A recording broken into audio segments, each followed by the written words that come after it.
Halo teman-teman, ketemu lagi dengan kami dalam Edukasi Hukum Channel. Banyak pertanyaan dari teman-teman yang menanyakan soal one prestasi atau cedera janji. Perlu teman-teman tahu, one prestasi atau cedera janji itu adalah suatu akibat dari sebuah perjanjian. Sebelum kita membahas lebih jauh apa itu one prestasi, cedera janji, dasar hukum dan sebagainya, perlu teman-teman tahu bahwa one prestasi atau cedera janji ini biasanya muncul akibat dari adanya sebuah perjanjian. Yang mana perjanjian itu sendiri adalah salah satu sumber lahirnya perikatan. Perikatan memiliki definisi adanya hubungan hukum antara dua orang atau lebih yang mana salah satu pihak memiliki hak untuk menuntut suatu prestasi dan pihak lain memiliki kewajiban untuk memenuhi suatu prestasi. Kemudian yang menjadi dasar bahwa perjanjian ini sifatnya mengikat pada para pihak yang melakukan perjanjian. Dalam pasal 1338 Kitab Undang-Undang Hukum Perdata dijelaskan bahwa segala persetujuan yang dilakukan secara sah menurut hukum maka berlaku sebagai undang-undang bagi para pihak yang melakukannya.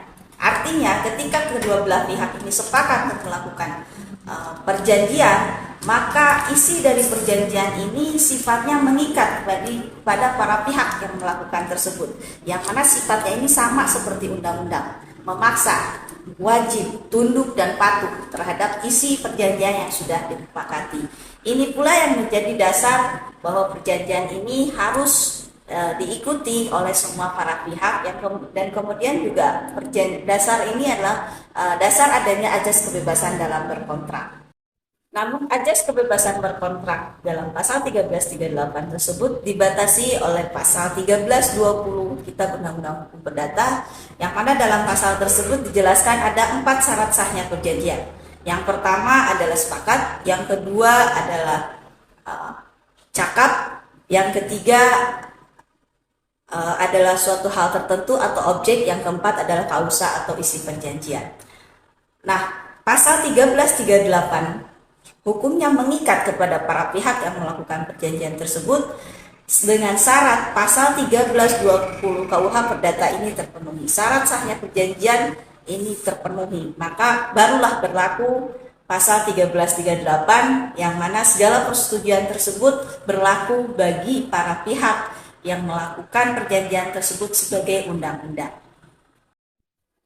Maka atas dasar-dasar tersebutlah ketika ada salah satu pihak dalam perjanjian ini melanggar dari apa yang sudah ditentukan dalam perjanjian, maka itulah kategori masuk ke dalam one prestasi atau cedera janji.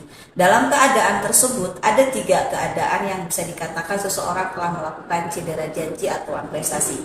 Yang pertama adalah ketika debitur tidak memenuhi kewajiban sepenuhnya, atau debitur memenuhi kewajiban namun hanya sebagian, atau yang ketiga adalah debitur memenuhi kewajiban seluruhnya namun di luar jangka waktu yang telah disepakati dalam perjanjian. Maka dalam kondisi seperti itu ada pihak yang memiliki hak untuk menuntut suatu prestasi dan ada pihak yang wajib untuk memenuhi suatu prestasi.